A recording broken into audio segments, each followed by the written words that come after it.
very, very, very quick fire cook along live that is. I'm cooking a curry tonight, and well, we're doing it on a budget and we're doing it quick. So first thing that I've done is chopped up some onions, and I'm going to brown them off in the pan like so. And meanwhile, my trusty assistant Sam is chopping chicken into very meaty and tasty chunks. Please be careful when using a knife, because I'm panicking right now with his potential knife skills. But there we go. Look at the size of the knife that he's using for the chunks of chicken that he's got. But there we go. That's what happens. Right, so what I'm doing is I'm frying off the onion. I just need to find a ladle. Now, bear in mind, I am borrowing somebody's kitchen, so I'm just going to find a ladle and I'll be back in a jiffy. And a spatula. So I'm going to literally toss the onion about to make sure it goes lovely golden brown. We want to kind of reduce the onion. Now, if you're not a fan of onion, or if your stomach doesn't fancy it, just don't put it in. Now, obviously, lots of people can do various different things to make a curry. Now, what we're using a Simply Cook mix. Now, Simply Cook is fantastic. It's a great organisation. There's loads of other companies out there doing it. So we've got a Nigella seed blend. That's got some cumin, some coriander, some real nice mixed spices along with Nigella seeds. So if you want to show you that, there we go. Now, the great thing about any spice is when you smell it, you can actually tell how fresh it is. So the fresher it is, the more tasty it will be. Then what we've got is we've got an amazing korma paste. It's like a stock cube. So basically what you're going to do is you're going to reduce that with chopped tomatoes to really give it some great flavour in that curry.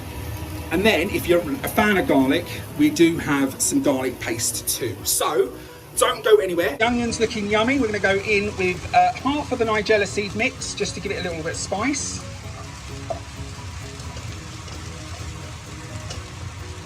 And again, the key is to just keep it moving.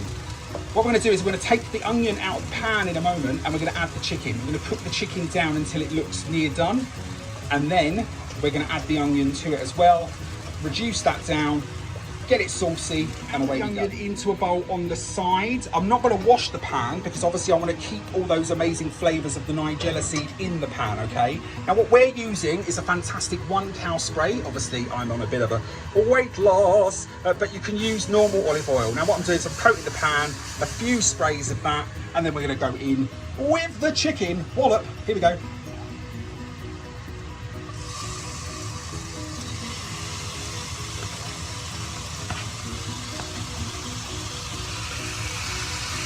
The key to a decent pan is making sure that the pan is sizzling. But what we want to now do, because we don't want the cooked chicken to cook too quickly, is we want to reduce the heat to half. So from high heat down to half. We're going to get that initial blast just to give that chicken a nice, good thing to pick up the flavours from the pan. But now we're going to keep that moving now. So just keep that moving in the pan. You'll see that it's started to go white.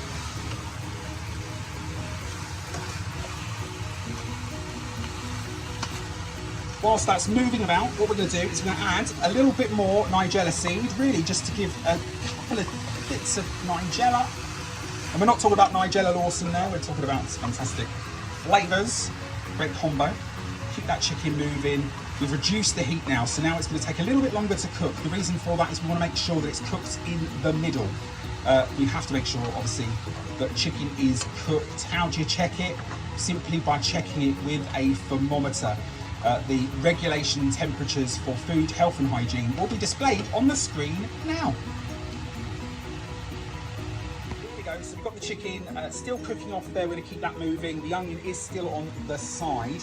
Now what we want to do is we want to make sure the chicken starts to pick up some of that curry flavour. So what I'm going to do is I'm going to get a teaspoon, and I've got to pop a teaspoon of this amazing korma paste into the pan. So here is the korma paste. So 1 teaspoon, in we go.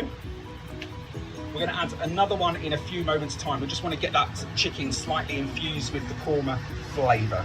So we're going to start mixing that around now and getting that paste right in there before we start to add a little bit of water just to get that going as well. But we'll do that in a few moments time. You see that the chicken started to coat in that wonderful korma looking paste, and we just want to get that slightly coated Not too much flavour at this time, just to give the chicken a little bit of a sizzle. Now, as you can see, it's started to whiten off, but we want to make sure it's even more cooked. So we're going to keep that going for about 3 or 4 minutes until it's evenly cooked around the outside. So this is looking absolutely fantastic. It's evenly cooked on the outside. We know it's not cooked on the inside. We're now going to add half a teaspoon of garlic paste. Now, garlic paste is really good. If you like garlic, add that in there. You can add garlic cloves if you want. I'm being lazy here, doing this on a budget, remember. I'm going to keep now moving that chicken, just so that half a teaspoon of garlic paste is going around. You see the nigella seeds on that chicken, you see the slight colouring from the korma paste. So when you see that the chicken is cooked pretty much throughout in terms of the externals, let's get that onion back in there and let's start building up now a sauce around the chicken as well. So I'm going to just pop all that. Wonderful, look at that. Now, like I said, if you don't like onion, don't use onion, just use the seeds, use anything you like. Some people like to add spinach to their curry as well. Spinach can really bulk out a curry and make it really taste delicious.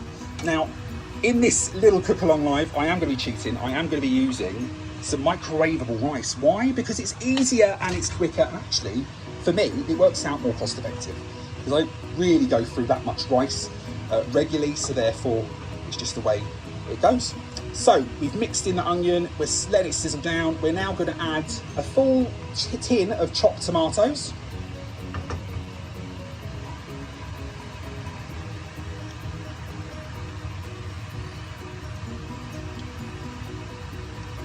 And we're going to mix that in as well now to mix.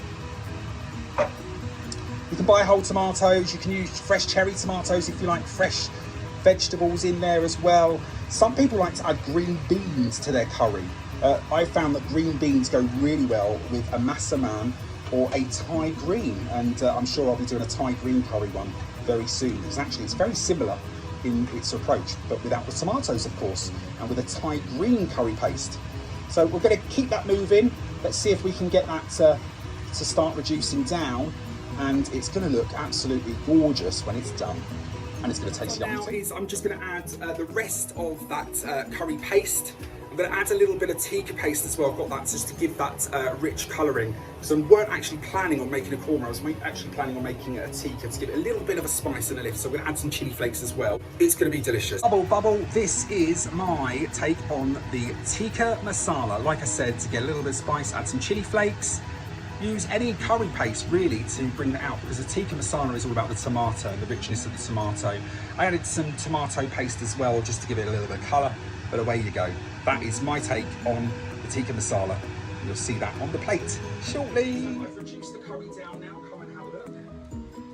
There we go, and I've also prepared out of the oven now some garlic naan. These are available in most amazing supermarkets. There we go, these are big fat juicy ones.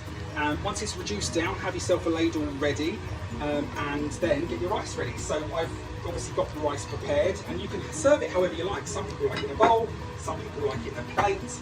Here's the moment of truth though, come over here. What I've done is I've squished down some pilau rice into the thing, and look, whee! Look at that for presentation. Whee! There we go. Boom. Then we just get serving.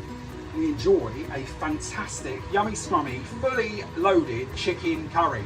Now obviously if you're a vegetarian, you can whack in some green beans, you can whack in some potato maybe to fill it out, even likes of baby corn and asparagus actually apparently goes really well, although I find the taste of asparagus quite overwhelming, so you'll have to check that one out. But load up your bowls, enjoy your curry, and well, sweat it out, because I'll tell you what, it's really hot in this kitchen, but it's absolutely gorgeous. Look at this. Put a bit of juice in there.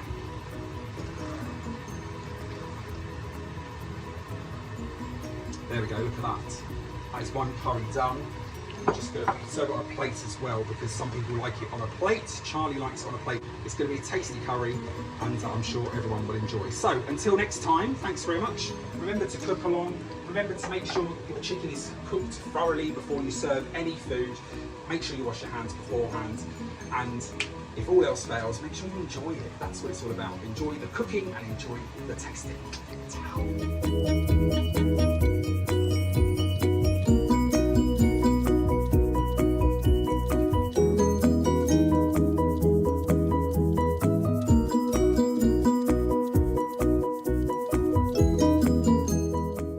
If you won £25,000, where would you fly your flag?